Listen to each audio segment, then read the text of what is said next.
firstly, we're seeing a massive shift in consumption and the way people consume things. There's been, maybe as an outcry from an economic downturn, which hit everyone's wallet, it also made them rethink the way in which they experience the world and also what they want to get out of it. So that is part of the reason why we're seeing this massive shift. The other part of it actually is just the way in which the internet has evolved over time. We start off on the internet, and first off, the first thing that any of us did on the internet was buy things. Going back to 1996, and from then on, I think all of us can remember the first time that we put a credit card online and the hesitation that every one of us had. Now it's commonplace. I buy my groceries online. But there was a point in time when putting your credit card information online was not normal, and buying things online was not normal. Now, particularly in travel, it is, particularly with leisure travel, I think was pointed out earlier by Andrew, something along the lines of 96% of leisure travelers have at some point in time researched their trip online. That's astounding. That means that everyone around the world who's going on a trip uses the internet to do some amount of research about their trip. And with these are all coming from Google Insights from their travel team. And I believe it's something around the number of 56% of people who book online travel begin in a search engine. So first you have the idea that we've evolved so now that people are buying things online. And the path to that purchase is still predominantly through a search engine. I think that the path to purchase will change over time. We're certainly seeing that as a company. I think that there are going to be destination websites that people go to, and that becomes the entry point to their travel search and travel experience. And as the internet evolves, we see the rise of social. And I think this is something that even today, being prompted about thinking, coming up with talking points for this interview, I got presented with this idea of social. In my opinion, social is no longer something that the companies can think about or try to take advantage of. I think that the idea of social media, has in many cases proven that social media is more about communication than anything else, and that social has to be a thread that's woven into the heart of every company. It's not something you can slap on top. And I'll give you an example of how we've approached this as a company. Certainly peer-to-peer travel has one major issue, and that's trust. And one of the best ways that we tackled that was by building social in as a thread that actually makes it the fabric of the company. We were in a lucky position in that we got to work directly with Facebook in the development of their Open Graph API about a year and a half actually before it launched. And the result of that was that we got to launch a feature called Airbnb Social, which any of you go to Airbnb, and if you're Facebook connected, you can begin searching for accommodations around the world from within the network of people that you know, or friends of friends. And we extend that network in a way that helps build trust amongst people.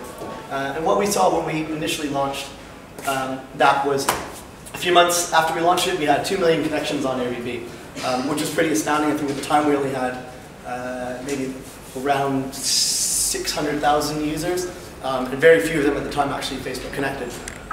So that quickly grew in 6 months to 10 million connections. And by the end of 2011, it was at 250 million connections. I don't know the last count. That number is actually from a year ago. And it could very well be into the billions now. But that is actually the number of connections from person to person that we see across the network.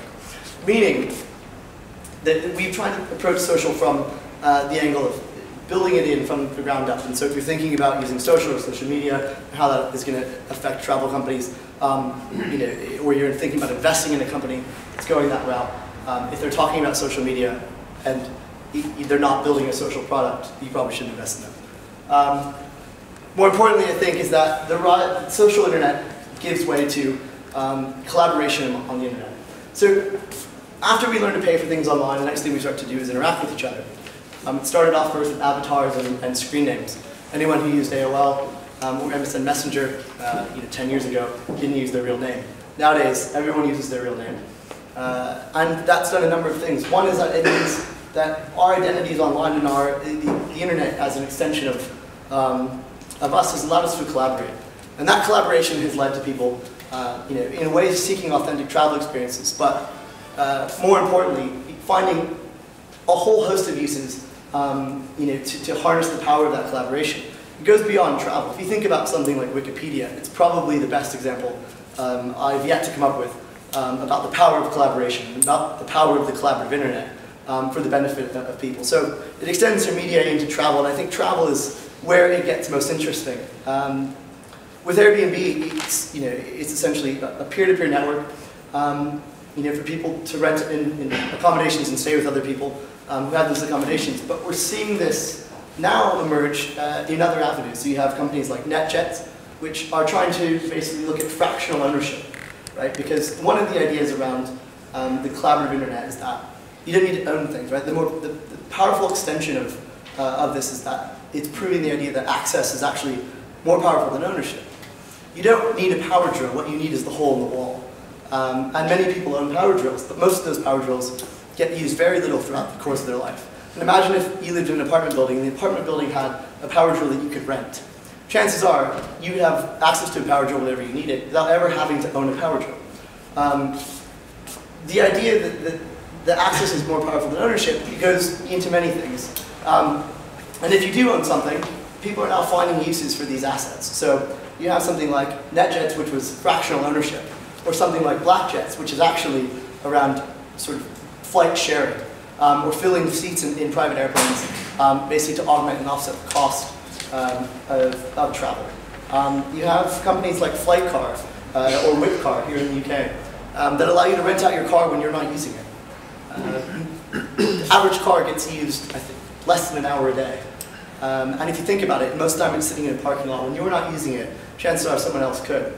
And this extends even further into travel, into experiences. And this is one of the areas I think is most interesting, because as travelers are seeking authentic experiences, they've come to realize that the people who are able to provide the most authentic experiences are never going to be companies or travel agencies or tour guides. They're going to be individuals who live in those cities.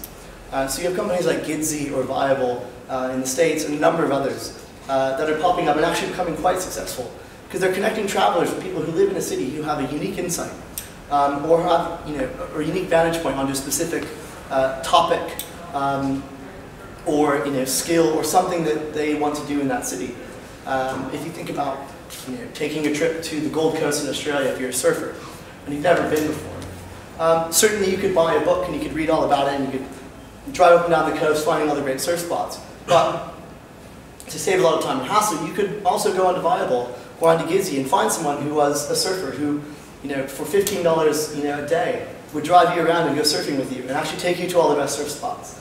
And actually invite you into to a scene, surfing in particular, where you're with a local, so suddenly you're welcome when you're out in the water and you're not sort of in fear of getting beat up when you leave. Things like that, I think, are emerging. It's quite powerful the way in which you're seeing people collaborate on the internet. And that comes as a result of social. And I think it comes as a result of companies approaching social as if it's a thread that they're going to weave into their companies, rather than them taking social and slapping it on top. I think I will just leave you with that.